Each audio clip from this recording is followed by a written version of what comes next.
We're here on set for the show that's based on your own life, which is so cool. What was the process for you from creating the website and then getting to this point? The website was actually inspired by drawings that I did when I was 10. I doodled these girls that I called cool girls, and my mom took my drawings and brought them to life on the computer. And for years it was really just like a hobby for us, for me, my mom and my sister, to play around, to create these characters that looked like my sister and I, but that's all it was, total hobby. And my sister Olivia is 5 years younger than I am, and so for her 8th birthday party, we made these, we say Miss O-like characters, but at the time they were just characters, for all of her friends that looked like them, and blew them up really big and mounted them on this thick foam core, so when her friends walked in, they saw these characters that looked like them, and they were like, oh my gosh, we love these are so cool. And that was really the first time that we showed these to anybody else except the three of us and my dad. It was also at that birthday party, I was 13, so I was in 7th grade, and I was the older sister chaperone at this birthday party, and it was the first time that I started seeing things happen with my sister and her friends that were happening with me and my friends. And my sister was 8 and her friends were 8, and I was like, whoa, this is crazy and also really upsetting, seeing them clicking off or talking about their boyfriends, talking about how they were fat and didn't want to eat birthday cake, and I'm like, these girls are 8, my friends and I are dealing with this and it's really hard. But to see it with my sister and her friends was really upsetting. Basically what I wanted to do was help my sister and her friends through middle school, and that's why this company is called Miss O and Friends, because my sister's nickname is Miss O. From there, we're okay, let's create a website. I went to my parents, told my parents about the idea. My mom had already created all this art. My parents invest some of their own money, and they also, as a family, we decided to invest my college savings that they had been saving for my whole life. That was part of that decision. It was something that was really important to me and something that I wanted to do.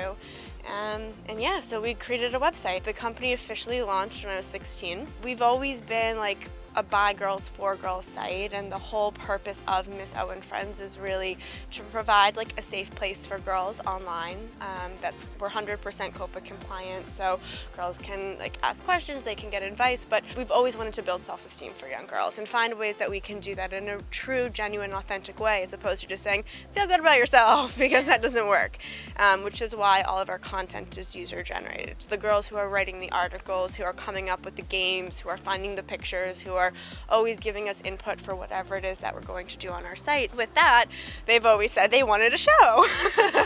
And we've always wanted to really extend the brand beyond the site. I see us as a media brand where we have the website and we're going to do apps and a whole bunch of other stuff, and this is really just another way where I can help to empower girls and inspire girls. What would you say to a girl who maybe has a dream, has a goal that seems really too far away, seems too overwhelming? Figuring out what it is that you're actually trying to accomplish. I think that's a really big part of it. For me, my goal was to help my sister and her friends. That was my goal, and figuring out what I needed to do all of it, to go back to that mission. That's always been my mission.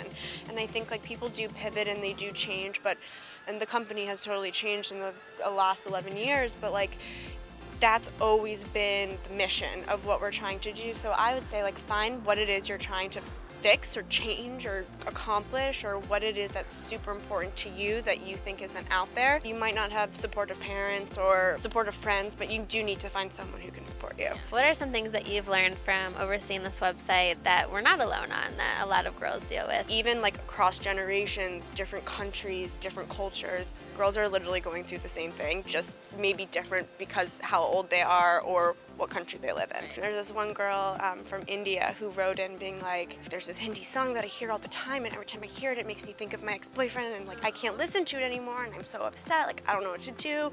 And a girl from the US wrote back, and she's like, I feel the same way about this One Direction song. But it was, I can't listen to the lyrics, but it was just, it's the same thing. Even though you might think that you're the only one going through it, or you don't see it with your friends, things are always going on with people. You're not perfect, and the girl next to you who you might think is perfect is also not perfect, and that's okay. You shouldn't always be looking at the person next to you and thinking that they have it better than you, because you never know what it is that's going on. And I think to that note, being sympathetic to people and always keeping an open mind, because you never really know what's going on. It's important for girls to not be so mean to each other because it doesn't make anybody feel better. Like even like if you're being mean to someone, it doesn't make you feel better that you're mean to them. They might be dating a boy you like, or they might have clothes that you want, or whatever it is. But like one, that doesn't make them better than you, but that doesn't make you better than them. And that like it's an even playing field, and that every girl is going through things, learning about themselves. It's a really hard time to grow up in. It's important to find a safe place where you can get advice and you can talk about those things and not venting on social media where everyone can bully you or be negative or make you feel bad about yourself, because that's not going to be helpful. If you don't have a friend right next to you to turn to get advice from, like find another place where you can get meaningful advice.